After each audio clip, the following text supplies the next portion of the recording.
नमस्कार प्रिय दर्शकों, हाजिर हूं मैं लेकर कार्यक्रम ज्योतिष जिज्ञासा। एक ऐसा कार्यक्रम जहां मैं आपकी जन्म कुंडली से संबंधित प्रश्नों का जवाब देता हूं। जिज्ञासा मानव मन में नित्य निरंतर उत्पन्न होते रहते हैं और बात जब जन्म कुंडली से संबंधित हो, जिज्ञासा जब जन्म कुंडली से संबंधित हो तो जिज्ञासा और अत्यधिक बलवती हो जाती है और उस जिज्ञासा की शांति अत्यावश्यक। तो चलिए बिना विलंब किए शांत करते हैं उन जिज्ञासाओं को। कार्यक्रम प्रारंभ करूं उससे पूर्व एक छोटी सी बात। कहते हैं कलाकार का कोई मजहब नहीं होता। एक ऐसा कलाकार जो हम सबों के बीच अब नहीं रहा, मैं बात कर रहा हूं इरफान खान जी की। मैं व्यक्तिगत नहीं जानता वो व्यक्ति कैसे थे, लेकिन कलाकार के रूप में हम सभी जानते हैं उनको। उनकी आखिरी फिल्म से लेकर उनके चंद्रकांता में निभाए किरदार बद्रीनाथ तक को हम सबने देखा पर्दे पर। दर्शकों के दिल में दर्शकों से जुड़ने वाला एक ऐसा कलाकार जो केवल अपने संभाषण से नहीं, अपनी संवाद शैली से नहीं, वरन आंखों से भी बात करता था। अब नहीं है। आया है सो जाएगा, जो आया है उसको जाना है। कोई पहले चला गया, कोई बाद में, लेकिन फिर भी एक ऐसा कलाकार जो जब भी सिनेमा की बात होगी, जोरदार अभिनय की बात होगी, वहां जरूर बात होगी इरफान खान की। चलते हैं अपने कार्यक्रम की ओर और बात करेंगे कार्यक्रम के प्रारंभ में। जिज्ञासा जिनकी पहली है वो है लक्ष्य शुक्ला जी। इन्होंने पूछा है तुला लग्न की कुंडली में मेष राशि में शनिदेव 22 अंश पर चंद्र गुरु के साथ विराजमान हैं, लग्न में मंगल हैं और चलित में शनिदेव वृषभ अष्टम का फल दे रहे हैं। क्या मैं नीलम धारण कर सकता हूं? लक्ष्य जी, आपको मैं बता दूं कि शनिदेव एकमात्र ऐसे ग्रह हैं जो अष्टम में कोई बुरा फल नहीं प्रदान करते सूर्य के अलावा। अब जैसा कि आपने कहा कि तुला लग्न की कुंडली में मेष राशि में बैठे हैं ये, तो निसंदेह नीच राशि हुई इनकी। और आपने कहा कि चंद्र गुरु के साथ विराजमान है और आपने ये भी कहा कि राशि परिवर्तन कर रहे हैं और यह भी कहा कि लग्न में मंगल बैठे हैं। तो लग्न में मंगल होने के कारण इनका नीचत्व भंग हो जाएगा। शनि मंगल का यहां दृष्टि संबंध है। पहले आपको एक नीली धारण करके देख लेना चाहिए। नीली धारण करने से आपके जीवन काल के ऊपर, अगर आप विवाहित हैं तो वैवाहिक जीवन पर कोई इसका दुष्प्रभाव न पड़े, वैसे सेहत पर कोई इसका दुष्प्रभाव न पड़े, तब आप नीलम धारण करिए, ज्यादा अच्छा होगा। नंदिता चतुर्वेदी जी ने पूछा है नौकरी में उच्चाधिकारियों से संबंध अच्छा रहे अथवा नहीं, अच्छे रहेंगे अथवा नहीं, यह कुंडली एवं गोचर से कैसे ज्ञात करें? गोचर नहीं, कुंडली को पहले देखिए। गोचर सपोर्ट करता है, गोचर स्थितियों को प्रदर्शित करने का काम करता है। अगर जन्म कुंडली में सूर्य पीड़ित हो, जन्म कुंडली में सूर्य नीच राशि में हो, जन्म कुंडली का दसम भाव पीड़ित हो, जन्म कुंडली में दसम भाव पर पापक ग्रहों की दृष्टि हो, जन्म कुंडली में सूर्य पर पापक ग्रह की दृष्टि हो, सूर्य नीच राशि में हो, तो फिर इस अवस्था में जातक के उच्चाधिकारी अथवा जातिका के उच्चाधिकारियों से संबंध ठीक नहीं होते और गोचर में कहीं फिर ऐसी स्थिति में सूर्य कमजोर अवस्था में आए तो फिर और संबंध खराब हो जाते हैं। आशीष मोहन वाजपेयी जी ने पूछा है मेरी सिंह लग्न और कन्या राशि है, वर्तमान में गुरु की महादशा में शुक्र का अंतर चल रहा है, भाग्य भाव में राहु बाल अवस्था में अकेले बैठे हैं, गुरु सप्तम भाव में शनि के साथ तात्कालिक मैत्री में अकेले बैठे हैं, गोमेद या पुखराज क्या पहने? आप कहते हैं कि गुरु सप्तम भाव में अकेले भावनाश और राहु भाग्य भाव में अच्छा फल देते हैं। श्रीमान आशीष जी, इसका यह मतलब कतई नहीं कि सिंह लग्न में आपको मैं राहु का रत्न पहनने की सलाह दूंगा। इसमें कतई कोई संशय नहीं कि आपकी कुंडली में भाग्य भावस्थ राहु अपना अच्छा ही प्रभाव देंगे, लेकिन आप उनका रत्न धारण न करें। यहां पर आप मंगल की स्थिति देखें। अगर मंगल की स्थिति ठीक है तो आप मंगल का रत्न धारण कर सकते हैं। आपने गुरु के लिए पूछा, गुरु के लिए आपने तात्कालिक मैत्री वाली बात कही। सप्तम भाव में गुरु शुभ ग्रह हैं और सप्तम भाव मारक भाव, सप्तम मारक भाव में गुरु और ज्यादा मारक बन जाते हैं। तो मैं आपको एक बात बता दूं कि वैसे तो तात्कालिक मित्रता में है, आप अगर वैवाहिक जीवन में हैं तो धारण करना बहुत उचित नहीं है, वैवाहिक जीवन को कमजोर करेंगे। फिर भी अगर आप इच्छा रखते हैं तो एक टोपाज जो गुरु का उपरत्न है धारण करिए तर्जनी उंगली में, और फायदा देने पर कम से कम 3 माह, और फायदा देने पर ही पुखराज धारण करिए। वैसे मंगल का रत्न धारण कर लीजिए अगर मंगल की स्थिति अच्छी है तो। सिद्धार्थ सचान जी ने पूछा है, मीन लग्न की कुंडली में लग्न में शुक्र सूर्य, लग्न में शुक्र और सूर्य सेकेंड हाउस में दूसरे भाव में शनि गुरु मंगल, और 12th हाउस में बुध चंद्र, और 11वें में केतु, 5वें में राहु, कौन सा रत्न धारण करूं? मीन लग्न की कुंडली में आपने कहा कि लग्न में शुक्र और सूर्य बैठे हैं और दूसरे घर में शनि गुरु और मंगल बैठे हैं। सबसे बढ़िया हो कि आप मंगल का रत्न मूंगा धारण कर सकते हैं, मूंगा आप धारण कर लीजिए। मूंगा धारण करने में कहीं कोई दिक्कत नहीं दिखाई मुझे पड़ रही, क्योंकि आपका कहना है ऐसा कि द्वितीय भाव में स्वगृही बैठे हैं मंगल, तो आप मूंगा धारण करिए, कोई दिक्कत नहीं होगा। अनंत शुक्ला जी ने पूछा है, अकारक लग्न में जैसे कि कर्क लग्न, सिंह लग्न इत्यादि में राहु और केतु वर्गोत्तम हो तो उनका प्रभाव कैसा होगा? इन्होंने आगे उदाहरण दिया है कि अगर मान लीजिए कि कर्क लग्न की कुंडली में राहु सप्तम में, केतु लग्न में और नौमांश में भी उसी राशि में हो। देखिए, अकारक ग्रह अगर कारक लग्न में वर्गोत्तमी हो जाए, नोट करिएगा, अकारक ग्रह अगर अकारक ग्रह जिस लग्न में वो अकारक ही है वर्गोत्तमी हो जाए, तो ऐसा नहीं है कि वर्गोत्तमी हो जाने से वो शुभ फल प्रदान करेगा, वरन उसके अशुभ फलों में वृद्धि हो जाती है, न कि अंतर उसमें आता है। हां, अब जरा गौर करिए, आपने लिखा है कि लग्न में राहु। अब अगर कर्क और सिंह लग्न की बात करूं तो मैंने भी कुछ दिन पूर्व ही बताया था कि आय के लिए ठीक होता है, आय में कोई कमी नहीं। दूसरा एक और बात, पापक ग्रह केंद्र में होकर के अपना अच्छा फल प्रदान करते हैं, कई बार मैंने इस बारे में बताया है, लेकिन सदैव यह कहता हूं कि पापक ग्रहों के साथ एक ही समस्या है कि वो रिश्तों को खत्म करेंगे, पक्का है, रिश्ते नहीं छोड़ेंगे। अब जैसे सप्तम और लग्न का संबंध दांपत्य जीवन से है तो वैवाहिक जीवन में समस्या निसंदेह खड़ी करेंगे वो, लेकिन बाकी की चीजों में, जैसे जातक के लग्न में बैठे हैं तो जातक के अंदर इस तरह की बुद्धिमत्ता कि जब जैसा तब तैसा वो बोलना जान जाए, लोगों को अपने इस्तेमाल करना जाए, हर तरह की बुद्धि राहु का जो अपना स्वभाव है वो जातक के अंदर डालेंगे तो वो ठीक होगा। लेकिन यहां पर रिश्तों को वो तोड़ने में कोई कमी, कोई कोर कसर नहीं छोड़ते हैं। तो यहां पर आपको मैं सीधा सीधा बता देना चाहता हूं कि अकारक ग्रह ऐसा नहीं कि वर्गोत्तमी हो जाए तो कारक हो जाएगा, या अकारक लग्न की आपने जैसा कहा। संजय राय बंगाली जी हैं ये, इसलिए संजय इन्होंने लिखा है, संजय शब्द ही होगा लेकिन उन्होंने SUGOY। अच्छा, किसी ने अभी पिछले दिनों कहा था, मैंने लाइव ज्योतिष परिचर्चा कार्यक्रम में किसी महिला ने कुंडली फोन की थी, या जो भी कार्यक्रम फोन किया हो, हाँ महिला ने ही किया था, और मैंने कह दिया था कि इनका तो बनता है, ये महाराष्ट्र से, इनको हिंदी नहीं आती। किसी ने नहीं, 2-3 लोगों ने, 2 लोगों ने कहा शायद कि आपको किसी का ऐसे, आपको कैसे लगा कि मैं मजाक उड़ा रहा हूं, आपने कैसे जान लिया? हां, इसमें अगर मैंने व्यंग भी किया तो गलत तो नहीं था। पिछले 3 सप्ताह से यह कार्यक्रम चल रहा है और बार बार कहा जा रहा है ज्योतिष परिचर्चा केवल सूत्र का कार्यक्रम है, तो अगर मैंने ऐसा कहा तो यहां देखा जाए तो मजाक क्यों उड़ाऊंगा मैं? मजाक उड़ाने का क्या कारण दिखाई पड़ता है? तो यहां भी जैसे आपको यह ना लग जाए कि मैं ऐसा कह रहा हूं, मैं बताना चाह रहा हूं कि आप हैं और आपने ऐसा लिखा है, और इसमें कोई तर्क नहीं होता। कई बार इंसान कहना कुछ चाहता है, सामने वाले को लग कुछ और जाता है, कोई बात नहीं है।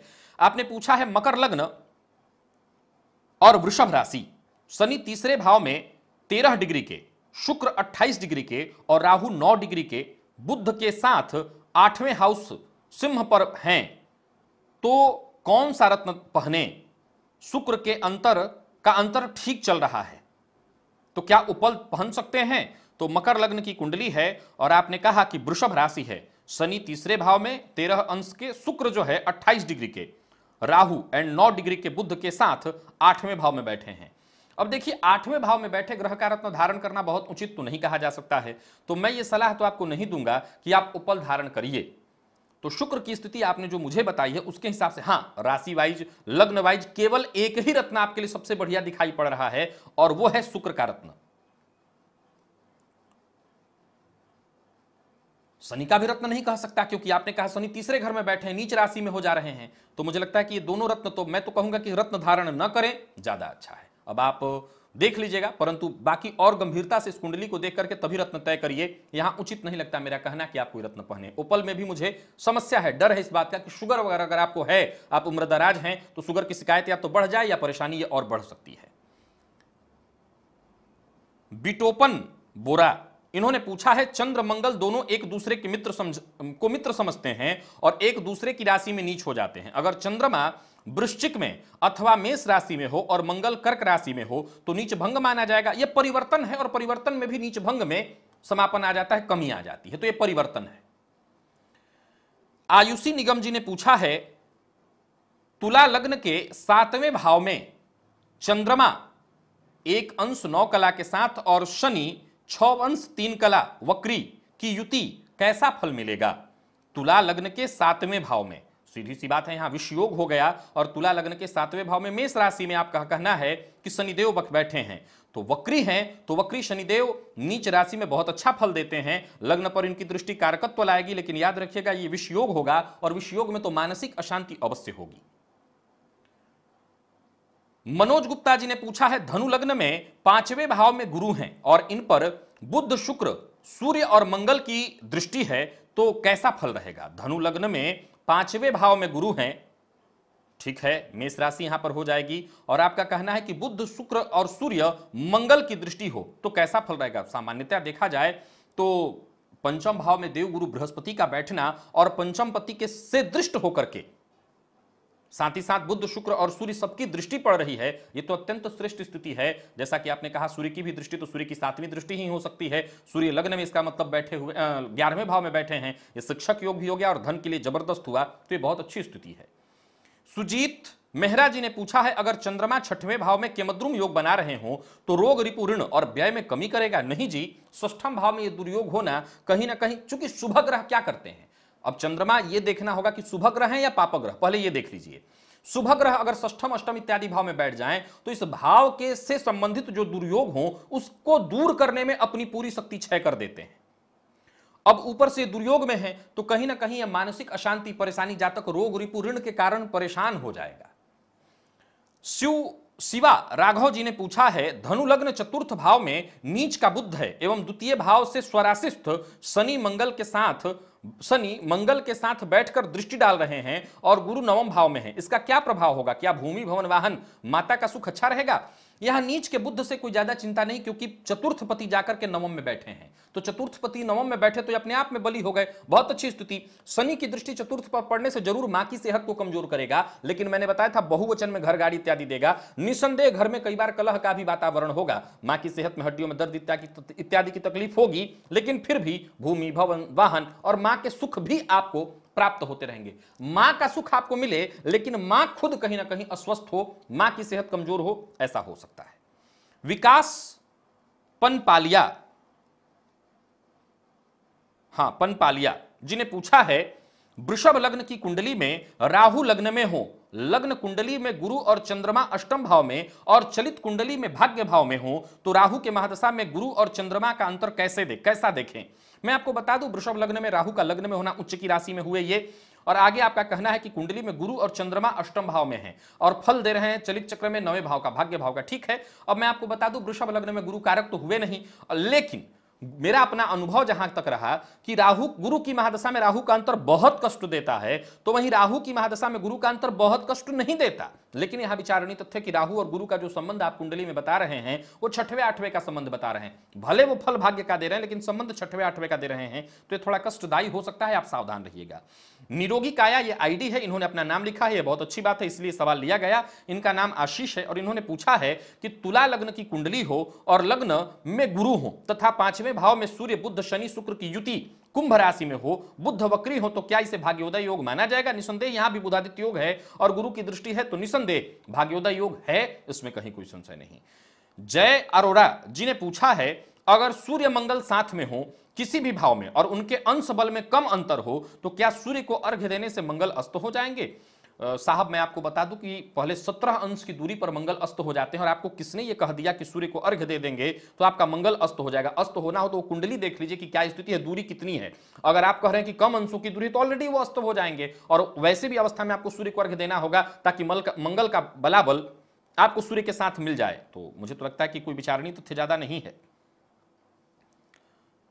सुजित मेहरा जी ने पूछा है कुंडली में दूसरे और 9वें भाव का स्वामी कहीं भी साथ हो, उस पर किसी भी ग्रह की दृष्टि ना हो तो क्या यह निर्माण योग होगा। दृष्टि होती शुभ ग्रह की तो ज्यादा ये बली हो जाता, नहीं होने के चलते इसमें कमी आएगी। विकास दुबे जी ने पूछा है, मेरी कुंडली धनु लग्न की है और मेरे 12वें भाव में शुक्र शनि की युति है एवं 10वें भाव में केतु है, क्या मुझे जीवन में नौकरी रोजगार मिल सकेगा और धन संचय हो पाएगा? कृपया उचित मार्गदर्शन करने की कृपा करें। देखिए, धनु लग्न की कुंडली, आपने कहा 12वें भाव में शुक्र शनि की युति है। यहां शुक्र 12वें भाव में जाकर के बैठे हैं। धनु लग्न की अगर बात करें तो वृश्चिक राशि में 12वें भाव का शुक्र अत्यंत सौभाग्यशाली बनाने वाला होता है, परंतु आपका कहना है कि दशम में केतु बैठे हैं, यानी कि इन दोनों ग्रहों पर कहीं ना कहीं राहु की दृष्टि पड़ रही है। अब जीवन में नौकरी रोजगार की बात करूं तो फ्लक्चुएशन, कहीं ना कहीं अप एंड डाउन, उतार चढ़ाव की स्थिति, और धन संचय की बात करूं तो आपका कहना है कि धनु लग्न, तो धनु मकर, मकर के स्वामी शनिदेव जाकर के 12वें भाव में कुंडली में बैठ गए हैं, तो व्ययाधिक्य, तो धन संचयन में तो कहीं ना कहीं आजीवन आपको दिक्कत होगी, क्योंकि आपकी कुंडली में लाभेश भी जाकर के 12वें में बैठे हैं। आय होगा, लेकिन जैसे आएगा वैसे ही चला जाएगा। संजय चौबे जी ने पूछा है, मकर लग्न की कुंडली, कन्या राशि, पंचम भाव में राहु, 11वें भाव में केतु, 12वें भाव में बुध गुरु और शुक्र हैं, क्या पुत्र योग और धन योग मेरी कुंडली में है? मकर लग्न की कुंडली, कन्या राशि, पंचम भाव में, और आपका कहना है कि वहां राहु बैठे हैं और 11वें भाव में केतु, 12वें भाव में बुध, तो कन्या राशि के स्वामी बुध चले गए 12वें भाव में, संतानपति 12वें भाव में, और कन्या राशि यहां पर है तो सीधी सी बात है कन्या संतति की संभावना बहुत ज्यादा बनी। संतान कारक भी जाकर के बैठे हैं कुंडली के 12वें भाव में। अगर कोई पुरुष ग्रह जैसे मंगल, सूर्य, गुरु की दृष्टि संतान भाव पर न हो तो फिर निसंदेह ये कन्या संतति का ही सुख यहां से होगा, तो इसमें थोड़ी समस्या दिखाई पड़ी। और धन योग की बात आपने जहां तक कही है, तो राहु का संबंध और केतु का संबंध अगर देखा जाए तो 11वें भाव में केतु आप बता रहे हैं कि बैठे हैं, तो केतु से ज्यादा राहु अच्छा फल देते हैं 11वें का, और वहां पर अगर वो हो जाए तो कहीं ज्यादा बेहतर हो जाता है। और आपने कहा मकर लग्न की कुंडली है, और यहां पर मकर लग्न की कुंडली में आप बता रहे हैं कि धनु, गुरु जाकर के 12वें में बैठे हैं, तो धन आय से ज्यादा व्यय की स्थिति बन जाएगी, तो आय से ज्यादा संचय कम, व्यय ज्यादा होगा। सौरभ शर्मा जी ने पूछा है, मकर लग्न कुंभ राशि, लग्नेश 20 अंश 42 कला, दूसरे भाव में सूर्य 17 अंश 8 कला तथा चंद्रमा 23 अंश 23 कला के साथ युति बनाकर बैठे हैं। वर्तमान में शनि की महादशा वो 7.5 चल रही है, मुझे किसकी सर्वाधिक आराधना करनी चाहिए? सप्तम भाव में मंगल तथा दशम में राहु हैं। आप एक काम करिए, पहले तो दुर्गा जी की आराधना करिए और साथ ही साथ हनुमान जी की आराधना करिए, दोनों की आराधना करिए, आपको बेहद फायदा मिलेगा। नूतन दुबे जी ने पूछा है, अगर कर्क लग्न की कुंडली है, लग्न में शनि बैठे हैं, चंद्रमा 12वें भाव में, लग्न की डिग्री है 24 अंश, मिथुन, अच्छा 24 अंश, और राशि है मिथुन, नक्षत्र आश्लेषा, इनका यह कहना है कि ये जानना चाहती हैं कि आश्लेषा नक्षत्र का पूजा होता है। आश्लेषा नक्षत्र ठीक नहीं होता जी, ये मूल संज्ञक नक्षत्र है और बाल्यकाल में ही 27वें दिन ही इसकी शांति करा दी जाती है। आजकल, अब मैं इस पर कोई कटाक्ष नहीं करना चाहता, जो करा रहे हो अपना कराएं, मुझे उसमें कोई लेना देना नहीं। आज होता क्या है कि लोग कहते हैं कि अब बाद में भी जाकर के करा लो, मैं इसमें अब क्या कहूं। ये प्रारंभिक समय में वही होता है जहां पिता को मुख बालक का नहीं देखना या बालिका का मुख नहीं देखना होता है। बाकी बातें तो मैं क्या कह सकता हूं, इसमें पूजा करते रहिए हमेशा, विशेष करके गणेश जी की आराधना करिए, तो ये आश्लेषा से संबंधित जो परेशानी है वो दूर हो जाएगी। आयुष भट्ट जी ने पूछा है, तुला लग्न में गुरु 20 अंश विशाखा नक्षत्र में, सप्तम में मंगल 19 अंश भरणी नक्षत्र में और चतुर्थ में शुक्र हैं, तो क्या मंगल गुरु के बल में वृद्धि करेंगे? नहीं, यहां दृष्टि संबंध है, साथ युति में बल वृद्धि होती है। याद रखिएगा, ग्रह के बल की वृद्धि जो होती है वो युति में होती है, दृष्टि में नहीं। दृष्टि में योग बन जाएगा, गुरु मंगल का आमने सामने का ये संबंध योग बना देगा। वृद्धि होगी तब जब युति होगी। पल्लवी जी ने पूछा है, अगर कुंडली में किमद्रुम योग बन रहा हो और चंद्रमा सिर्फ बुध से 6वें भाव से दृष्ट हो और बुध राहु और शनि से युक्त हो, बलाबल भी कम हो, तो क्या किमद्रुम योग भंग होगा? किमद्रुम योग भंग में शुभ ग्रह की दृष्टि होनी चाहिए। यहां तो आपके कहे अनुसार बुध पाप ग्रह बन गया है, तो पाप ग्रह की दृष्टि से तो वैसे भी भंग नहीं होगा और सभी शुभ ग्रहों की दृष्टि उसमें होनी चाहिए, तो यहां भंग नहीं हुआ।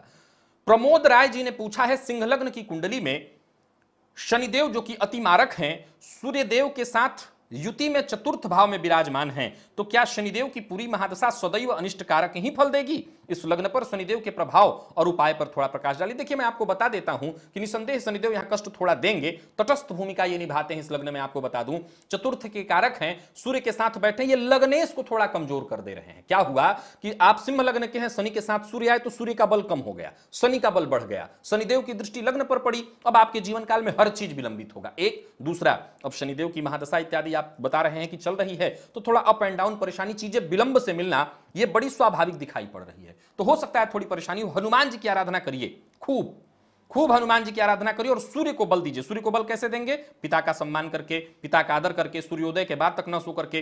तो इन सब चीजों से आपके सूर्य को बल मिल जाएगा और आपको रिजल्ट।